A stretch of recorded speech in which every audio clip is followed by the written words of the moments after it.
1절부터 같이 읽겠습니다. 시작.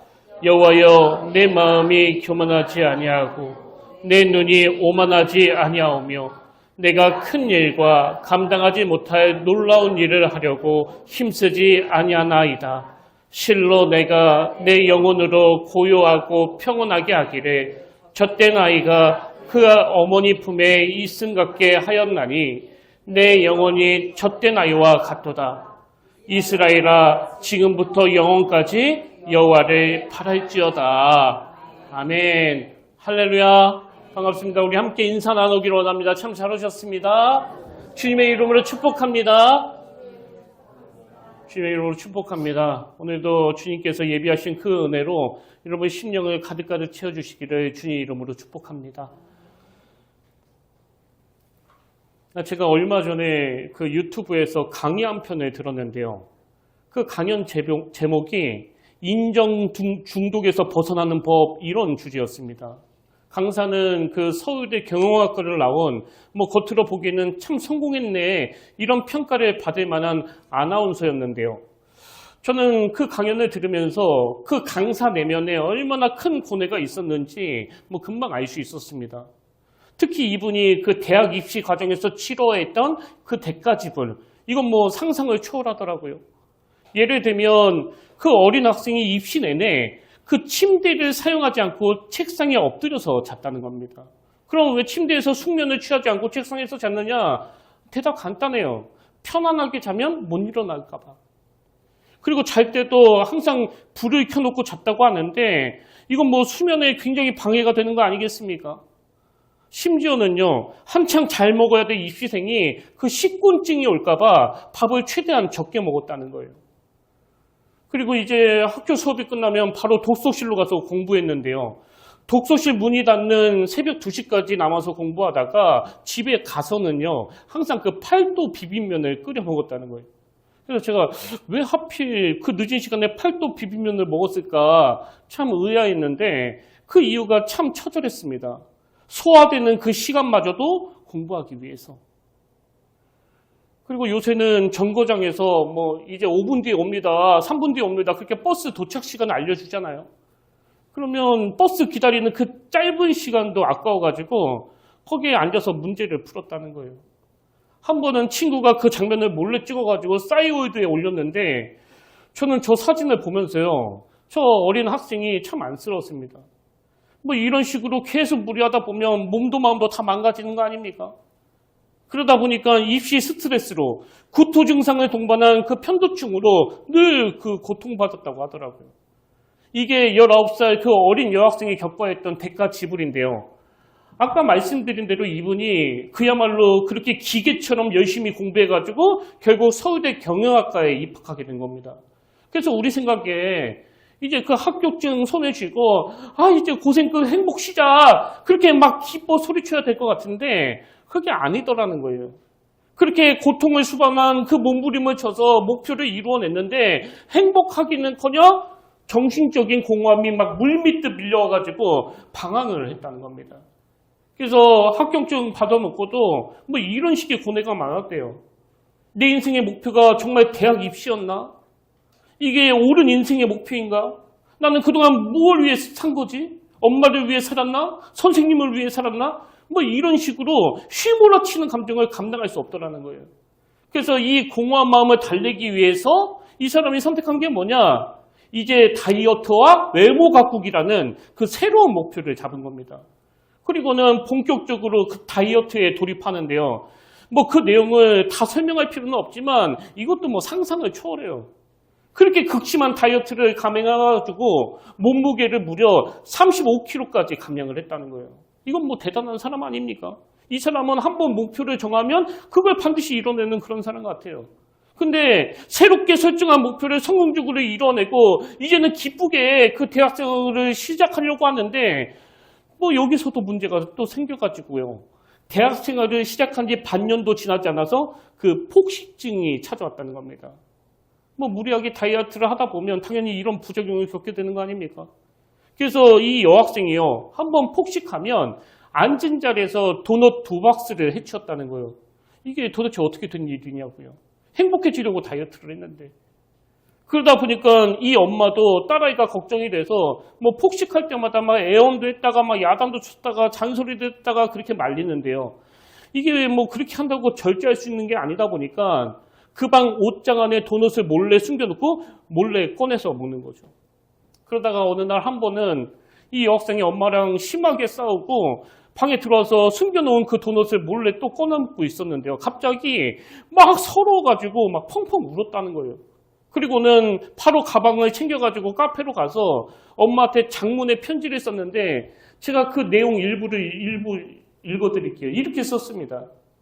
엄마, 요즘 엄마가 나한테 그만 먹고 살 좀 빼라고 잔소리 하시는 이유가 내 건강이 걱정돼서 그런 거라는 걸 알아요. 근데 내가 이렇게 많이 먹는 이유는 식탐을 조절하지 못해서가 아니라 내 마음이 공허하고 불안정해서 그런 것 같아요.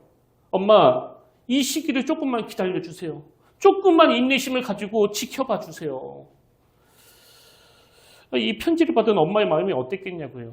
아니 그렇게 살인적인 몸부림을 쳐가지고 겨우 대학교 합격증을 받은 딸이 이제 너무나 기쁘게 대학생활을 해야 되는데 그 마음이 공허하고 불안정해서 폭식증에 걸렸다고 고백하는 이 딸 편지를 읽으면서 그 엄마의 마음이 막 묻어졌을 거 아닙니까? 저는 이 여성의 고백을 들으면서 참 마음이 아프더라고요. 여러분 그 중고등학교 시절에는 좋은 대학을 가기 위해 모든 걸 다 쏟아부었고 대학에 들어가서는 좋은 외모를 갖기 위해 또 그렇게 쏟아부었고 그리고 대학에 졸업하고는 아나운서라는 좋은 직업을 갖기 위해 정말 모든 걸 다 쏟아붓고 그걸 또 이루어냈는데 그게 자기를 행복하게 만들기는커녕 오히려 그 내면이 공허하고 불안정해가지고 매일매일 눈물로 하루를 지새웠다는 게 이게 뭐 얼마나 가슴 아픈 일이냐고요. 그리고 더 가슴이 아픈 건 이게 비단 이 여성에게만 일어나는 일이 아니잖아요. 지금 현실적으로 무슨 대학교에 합격하면 합격해서 공허하고 불합격하면 불합격해서 그 내면이 힘들고 아프고 이게 지금 우리 사회의 모습 아닙니까? 그래서 저는 이 여성의 강연을 듣다가 오래전에 나온 책 제목 하나가 불쑥 떠올랐는데요. 제목이 이렇습니다. 기적을 이룬 나라, 기쁨을 잃은 나라. 이 책의 저자는 영국 사람인데요. 이분은 영국 옥스퍼드 대학교를 나왔고 이코노미스트, 경제학자로 한국에서 오랫동안 그 특파원 생활을 한 분이라 뭐 우리나라에 대해서 너무나 잘 아는 사람이에요. 근데 우리나라를 너무 잘 아는 이 영국 사람이 책을 썼는데 그 책 제목이 너무 정확하면서도 또 슬픈 거 아닙니까? 기적을 이룬 나라, 한강의 기적. 그런데 정작 기쁨을 잃어버린 나라. 그리고 이 외국인이 우리나라를 딱 한마디로 평가했는데 이렇게 평가했습니다. 행복 없는 성공을 추구하는 대한민국. 이분이 바라본 대한민국은요, 세계에서 가장 경쟁적인 사회라는 거예요. 뭐 태어날 때부터 경쟁이 시작돼가지고 학창 시절은 물론이고 직장 생활 내내 계속 누군가 비교를 당하며 살아가다가 어느 순간 내가 뭘 위해 달렸는지조차 잊어버린 채 기쁨 없이 의미 없이 살아가는 사람들이 모인 사회, 그게 바로 지금 대한민국의 현조수라는 거거든요. 그래서 여러분 그 꽃들에게 희망을 이런 그림 동화책 다 아시잖아요. 이 그림책에 나오는 그 줄무늬 애벌레 그리고 그 줄무늬 애벌레가 목표로 했던 거대한 애벌레 기둥, 저는 저 그림 아직도 기억이 나요. 수많은 애벌레들이 저 정상을 향하여 서로 경쟁하고 짓밟고 떠밀고 잡아당기고 채고 그러면서 막 기둥을 타고 올라가는데 그렇게 치열하게 싸워서 맨 꼭대기에 올라간 애벌레가 그 기둥 꼭대기에서 막 절규하며 외치는 한마디가 뭐냐? 이곳에는 아무것도 없잖아. 그리고는 그대로 떨어져 버리는 거예요. 그러면 그 밑에서 올라오던 애벌레가 자기를 그렇게 짓밟고 올라간 경쟁자가 떨어지니까 막 너무 행복해하면서 올라가는데 또 올라가서는 똑같은 말을 하고 외치고 떨어지고 또 똑같은 말을 외치고 떨어지고 뭘 외쳤다라고요? 이곳에는 아무것도 없잖아. 아까 그 여성 아나운서가 그 처절한 몸부림을 치고 나서 경험한 게 바로 이거 아닙니까? 제가 그 강연을 보니까요, 뭐 많은 분들이 듣고 계시더라고요. 근데 여러분, 거기서 엄마 아빠가 그런 강의를 듣는다고 자녀를 향한 그 목표를 바꾸겠습니까? 절대 안 바꿉니다. 절대 못 바꿉니다. 왜? 이 거대한 기둥을 향해서 애벌레가 올라가는 이 구조를 우리가 어떻게 할 수 없거든요. 그래서 성공해도 기쁘지 않고 성공 안 해도 행복하지 않는 이게 바로 우리의 현실이기 때문에 오늘 우리가 이 삶의 목표에 대해서 다시 점검해야 되고요.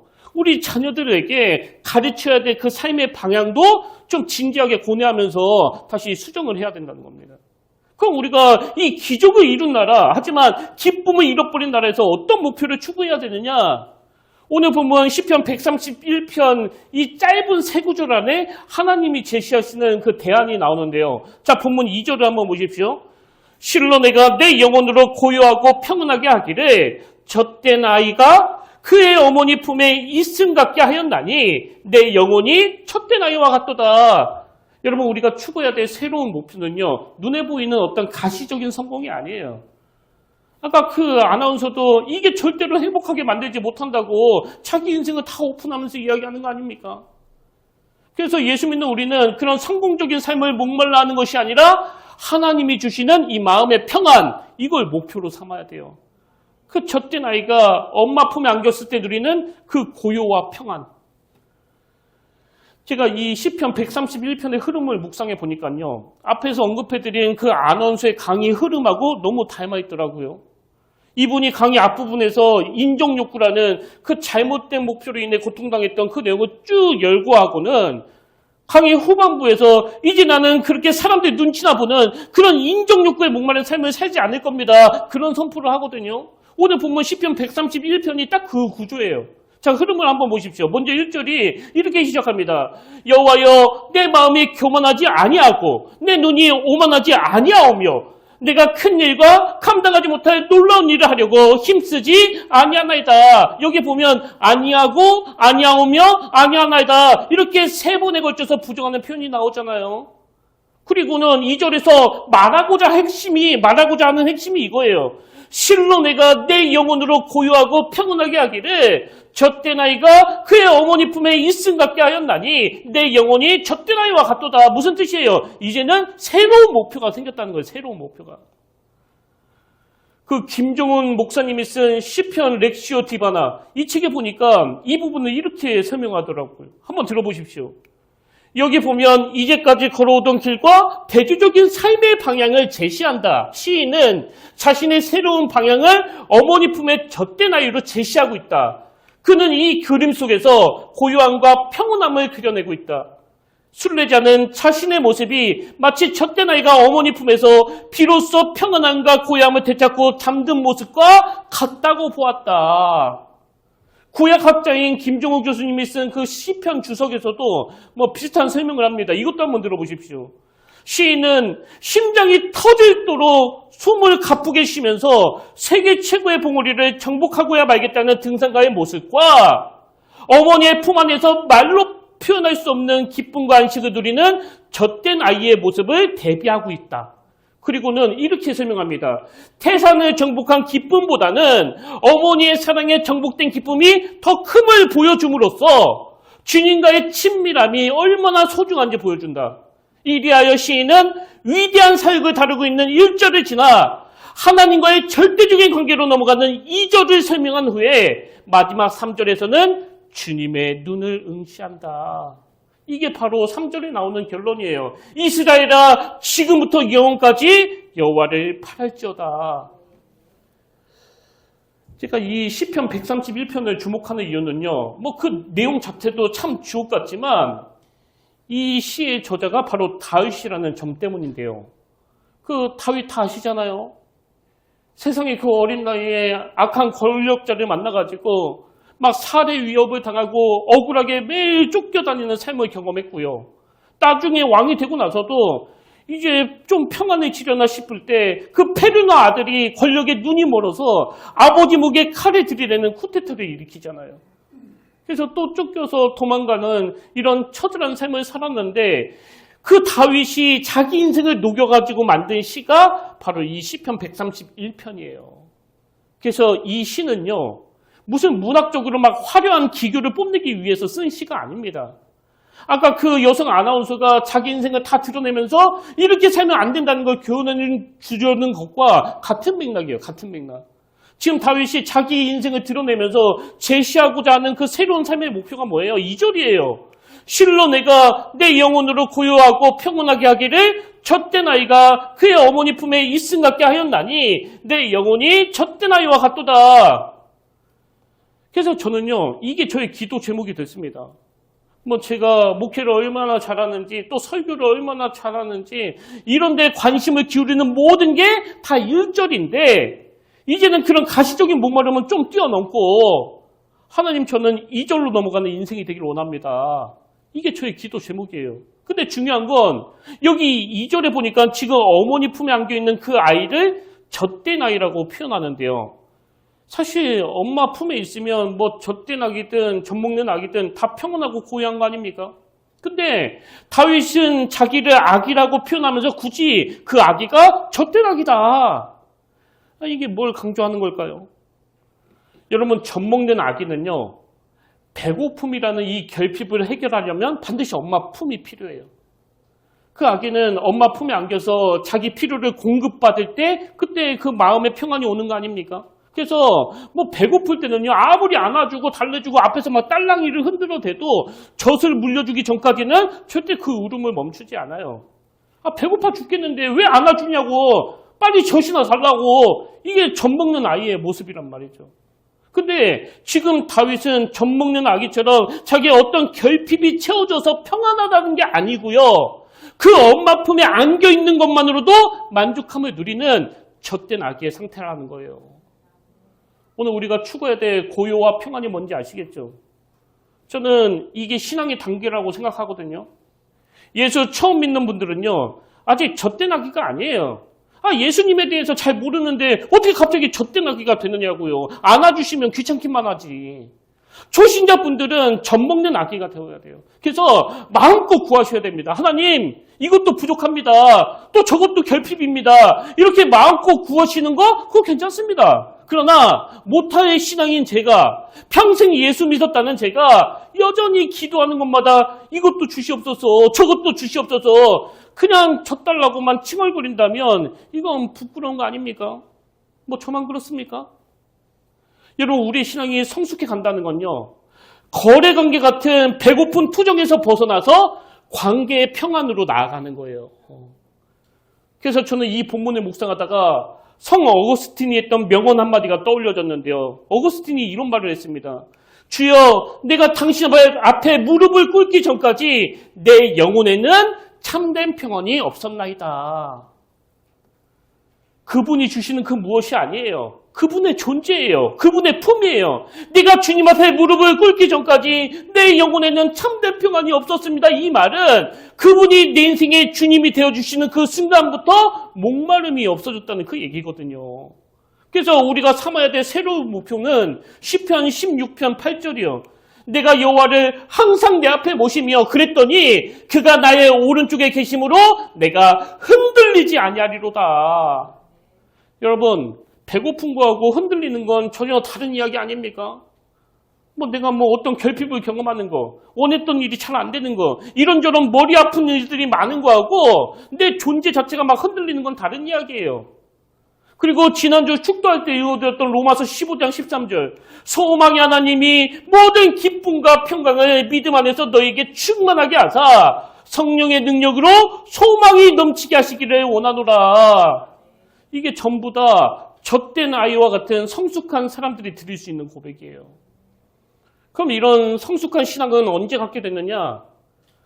오늘 본문 시편 131편의 결론을 다시 보십시오. 3절.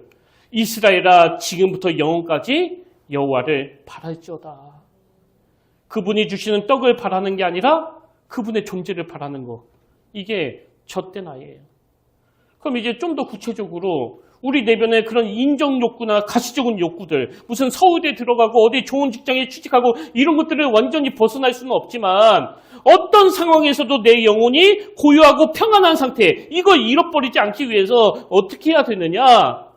오늘 본문에 보면 이 잃어버린 평안을 되찾기 위해서 우리가 실천해야 될 몇 가지 중요한 포인트가 나오는데요. 그 첫 번째 실천 사항이 뭐냐 하니까 한계긋기예요. 한계긋기.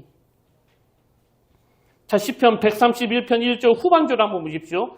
내가 큰 일과 감당하지 못할 놀라운 일을 하려고 힘쓰지 않아야 하나이다. 이게 바로 한계극기예요.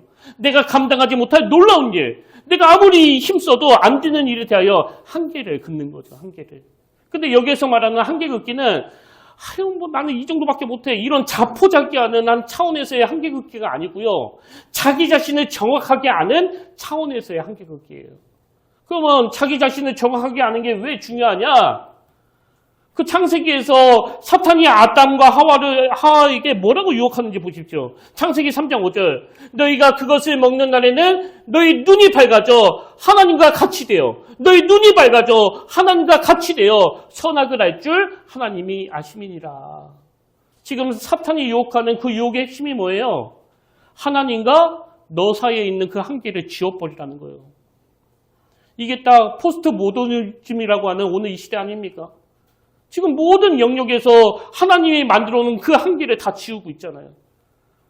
여러분이 기억하실지 모르겠는데 작년 그 파리올림픽에서 열린 그 권투 경기에서도 참 기가 막힌 일이 벌어졌거든요.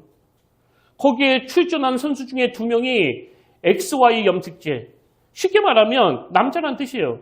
제가 보니까 그 염색체가 뭐 XY건 XX건 뭐 딱 봐도 남자예요. 딱 봐도. 근데 그 남자가 나는 XY 염색체지만 내 정체성은 여자다 그러니까 그 IOC라는 곳에서 그걸 또 허용해 준 거예요. 그때 제가 그 경기를 보니까요. 이 여자라고 주장하는 남자가 2회 전부터 그 상대 여성 선수를 막 두들겨 팼는데 그 선수가 한 방을 맞더니 나자빠져가지고 기권. 왜? 죽을 것 같으니까. 근데 그걸 제지하지 않고 결국은 뻔하게 금메달을 땄다는 거 아닙니까? 제가 그 이후에 나오는 뉴스를 보면서 이 세상이 참 가관이다 싶은 게요. 두 나라에서 이런 두 남자가 나와가지고 금메달을 땄는데 그 두 나라가요. 금메달을 땄다고 그 선수들에게 엄청나게 성대한 환영식을 열어줬다는 거예요.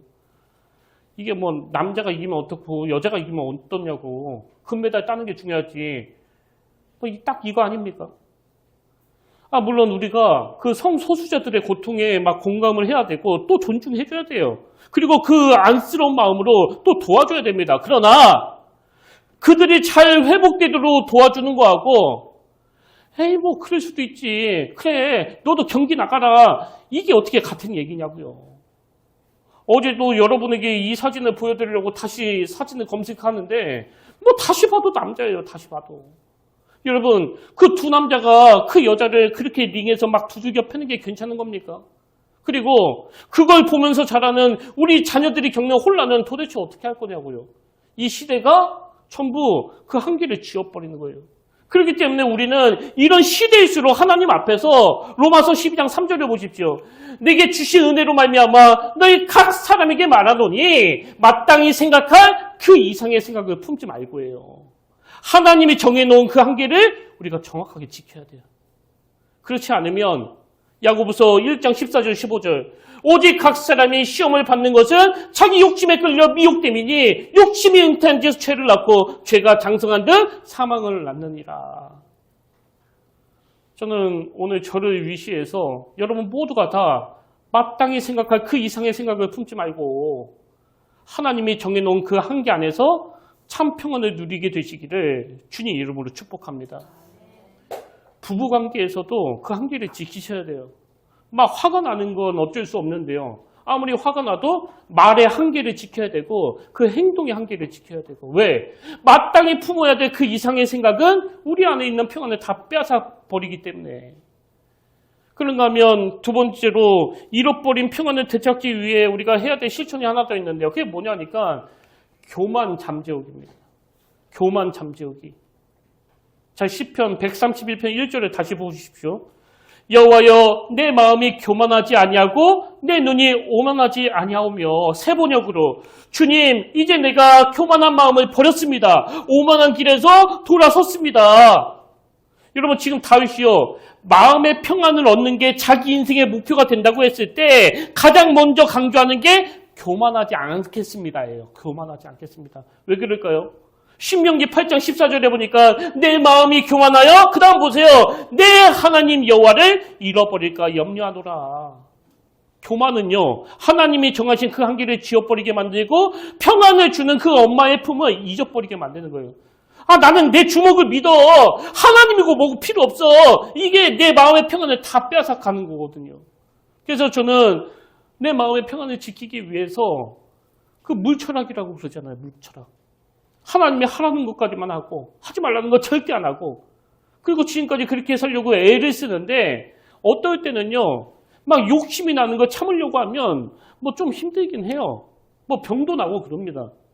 예전에 그 지방 목사님 중에 한 분이 저를 찾아오셔가지고 우리 교회하고 평택교회하고 합병하자고.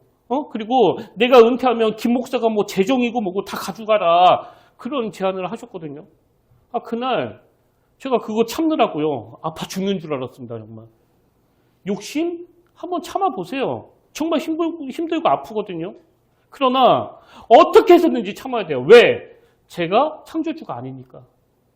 그분이 가라고 하시면 가고 서라고 하시면 서고 조금 지쳐도 다시 일어나라고 하시면 또다시 힘을 내서 일어나야 돼요. 근데 여러분 중요한 게 뭐냐?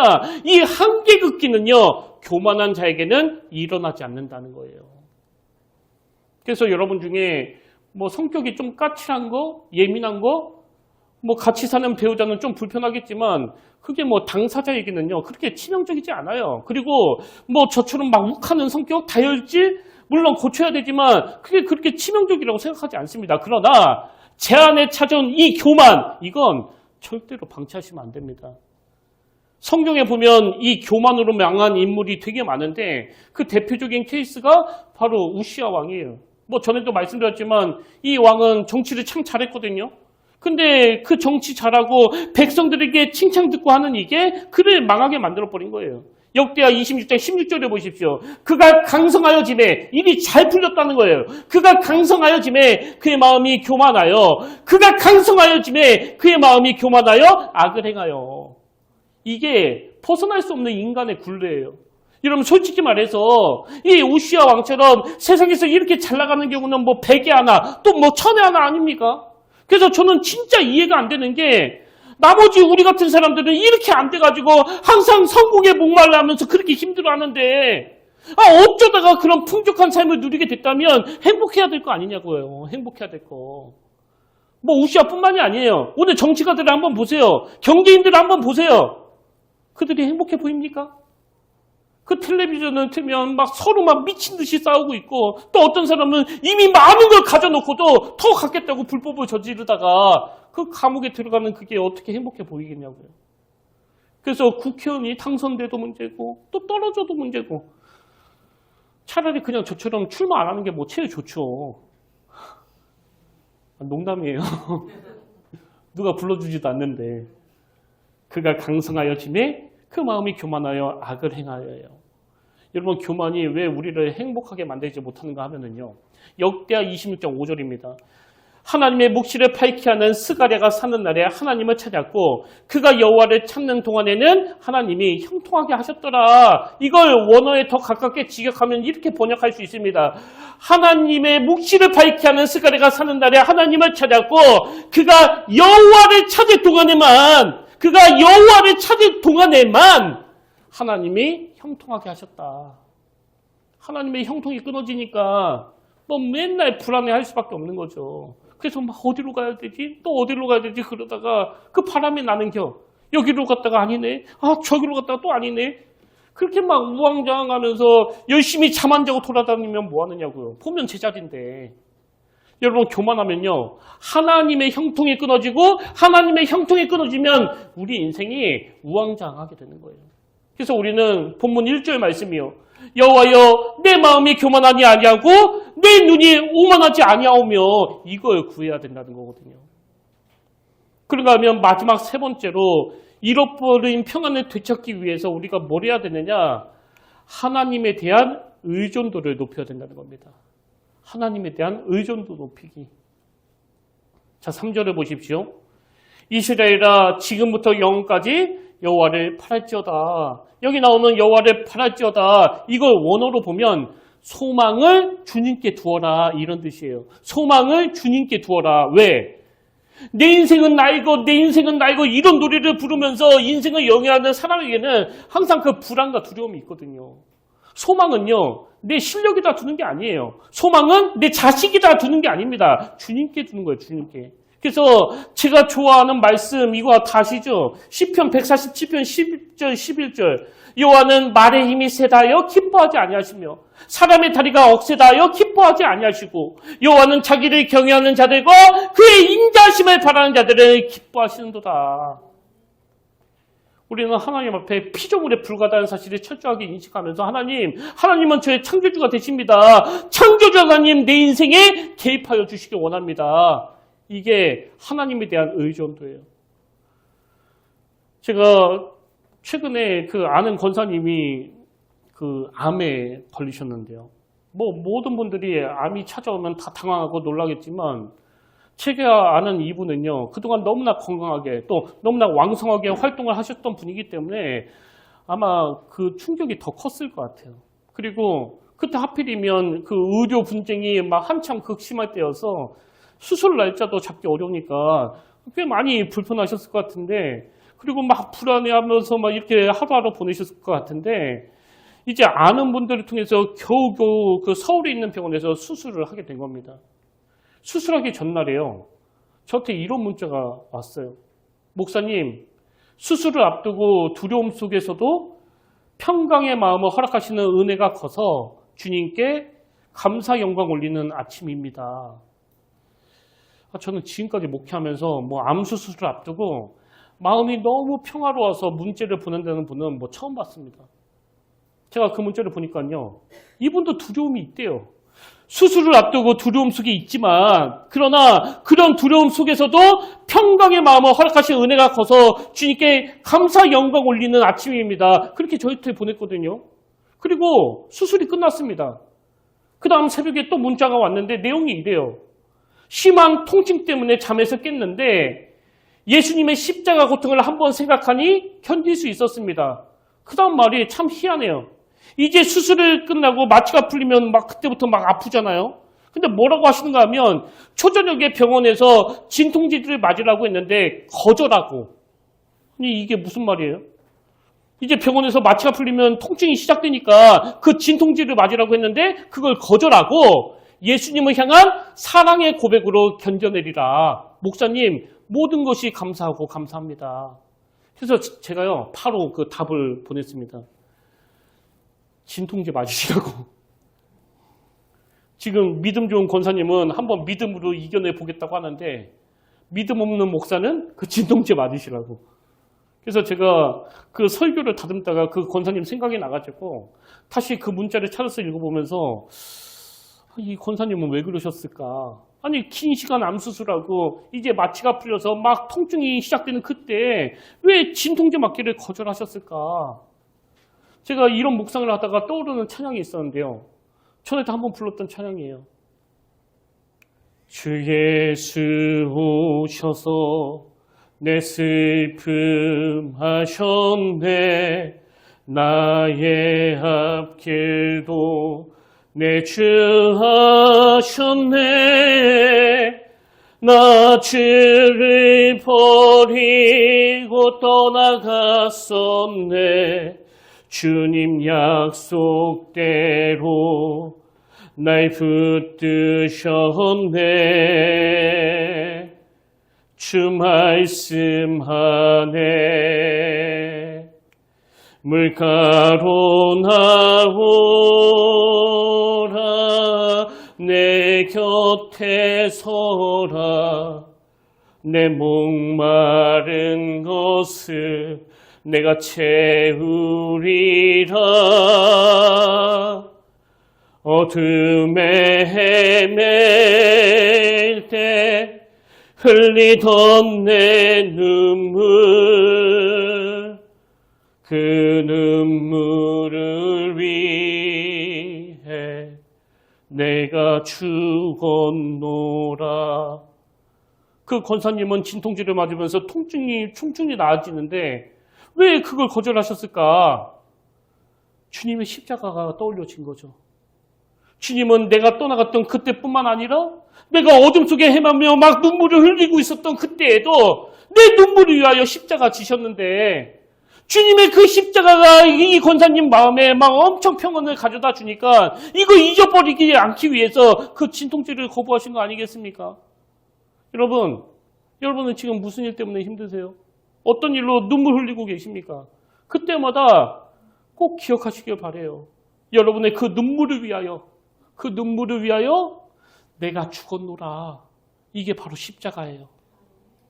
여러분이 어떤 아픔으로 막 신음하고 막 눈물을 흘리고 있을 때, 그리고 아까 그 줄무늬 애벌리처럼 어떤 가시적인 목표를 이루기 위해 막 서로 짓밟고 미치고 경쟁하면서 오르고 또 오를 때, 그때 우리 내면에서 사라져버린 게 그 마음의 평안 아닙니까?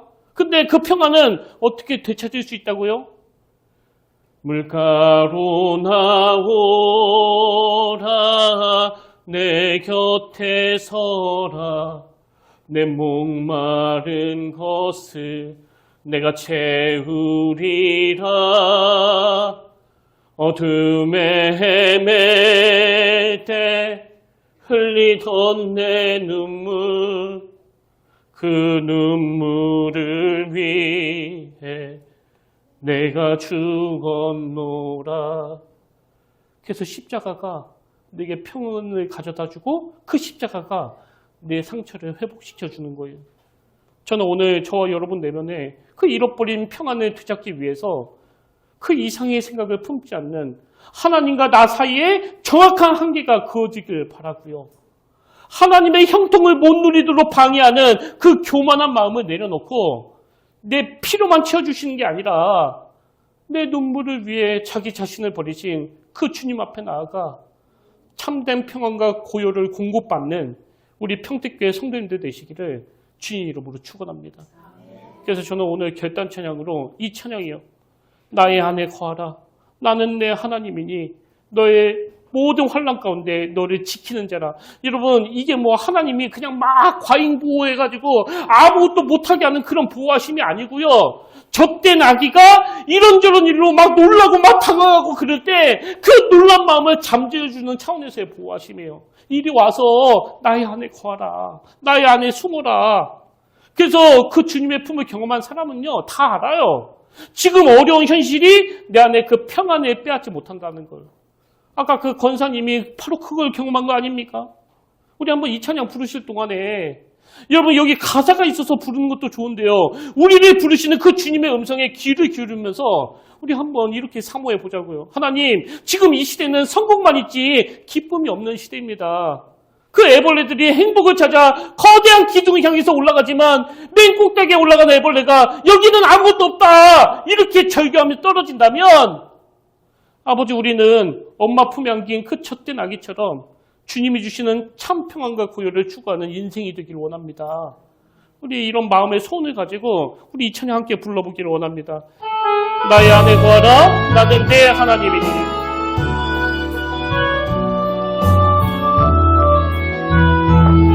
나의 안에 거하라. 나의 안에 거하라. 나는 내 하나님이니. 모든 환난 가운데 너를 지키는 자라. 두려워하지 마라. 내가 널 도와주리니. 놀라지 말라. 내 손 잡아주리라. 내가 너를 진영하여 불렀나니 너는 내 것이라. 너는 내 것이라. 너의 하나님이라. 내가 너를 고백하고 존귀하게 여기노라. 너를 사랑하는 내 영 나의 안에 거하라. 나의 안에 거하라. 나는 내 하나님이니. 모든 환난 가운데 너를 지키는 자라. 두려워하지 말라. 내가 널 도와주리니. 놀라지 말라. 내 손 잡아주리라. 내가 너를 지명하여 불렀나니 너는 내 것이라. 내 것이라. 너의 하나님이라. 내가 너를 법에 놓고 존귀하게 여기노라. 너를 사랑하는 내가 너를 지명하여 불렀나니 너는 내 것이라 너의 하나님이라. 내가 너를 법에 놓고 존귀하게 여기노라. 너를 사랑하는 내가 너를 지명하여 불렀나니 너는 내 것이라 너의 하나님이라. 내가 너를 법에 놓고 존귀하게 여기노라.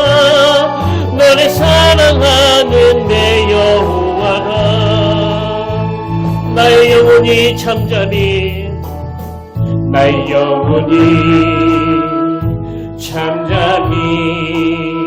하나님만 바라며 나의 구원이 그에게서 나는도다. 나의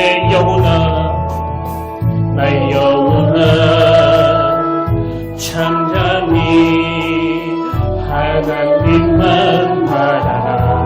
나의 소망이 저에게서 나는도다. 주만이 나의 반석 나의 구원이시니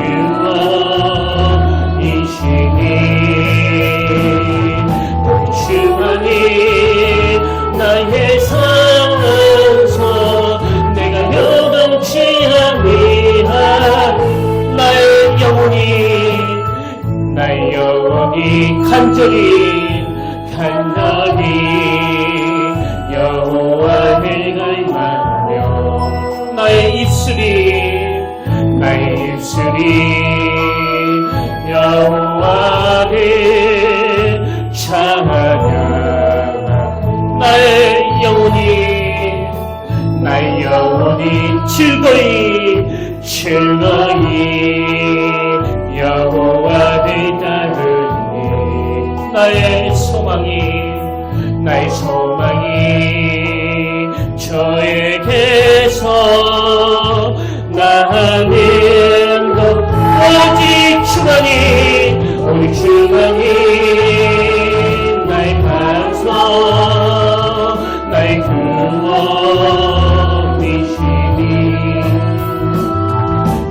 주만이 나의 산소 내가 요동치 아니한 나의 구원 나의 영광 나의 구원 나의 영광 하나님께 있으니. 내 힘의 반석과 피난처 되시네. 오직 주만이 나의 반석 나의 구원이시니.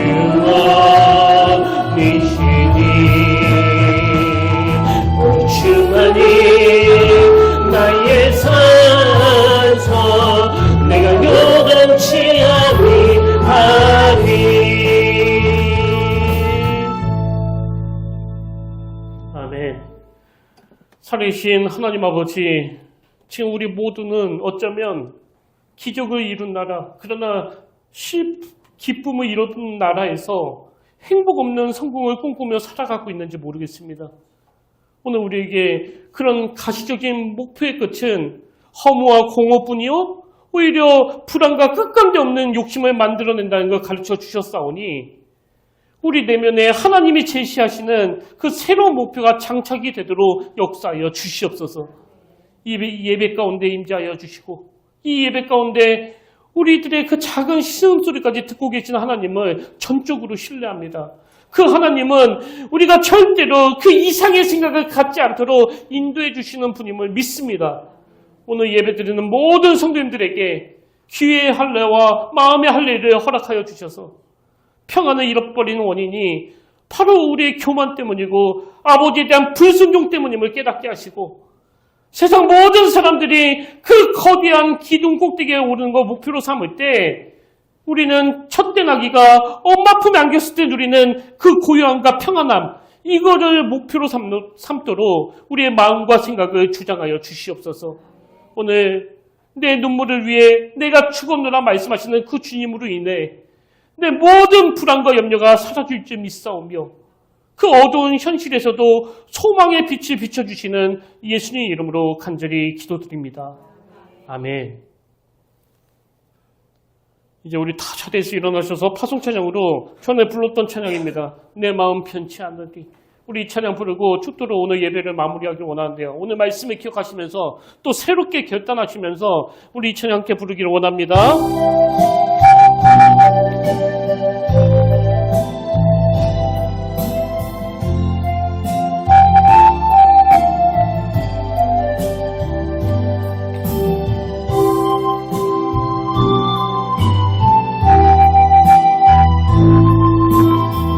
우리 함께 이렇게 노래합니다. 수많은 행복들이 나에게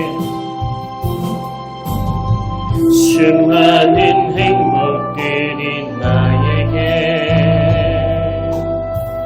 머물러 있기를 원했지만 주님이 없는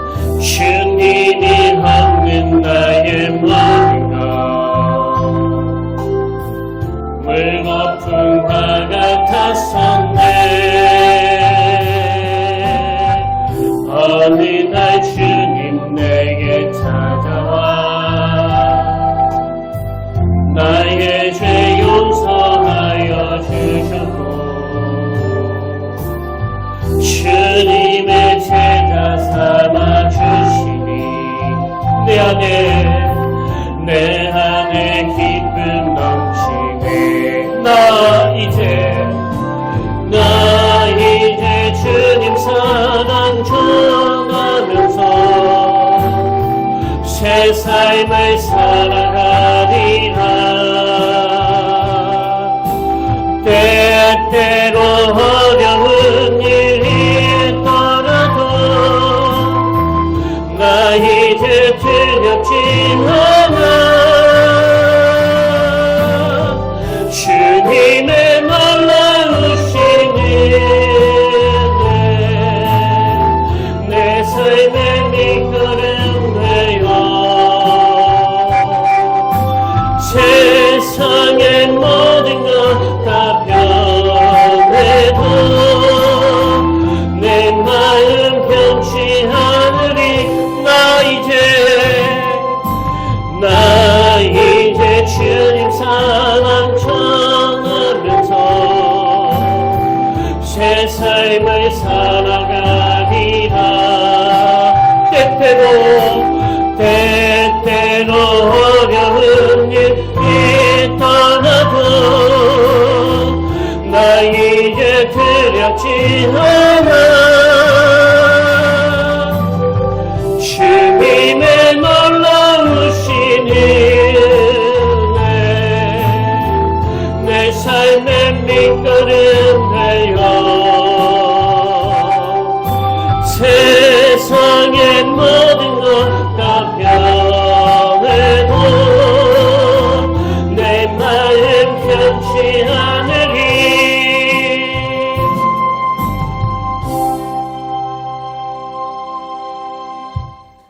실로 내가 내 영혼으로 고요하고 평온하게 하기를, 실로 내가 내 영혼으로 고요하고 평온하게 하기를 첫째 나이가 그의 어머니 품에 있음 같게 하였나니 내 영혼이 첫째 나이와 같도다.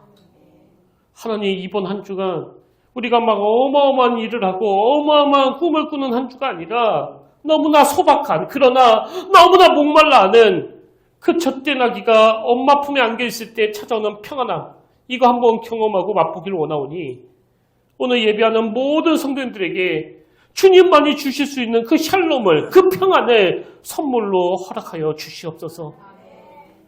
이제는 우리 주 예수 그리스도의 은혜와 하나님 아버지의 탐없는 사랑과 성령님의 감동, 함화, 위로, 교통, 충만하심의 역사가 오늘도 여호와는 자기를 경외하는 자들과 그의 인자하심을 바라는 자들을 기뻐하신다는 말씀에 힘입어 참 소망을 주시는 하나님 품에 안기기를 사모하며 예배하는 모든 주의 자녀들 머리 위에 지금부터 영원토록 함께 하시기를 간절히 축원하옵나이다.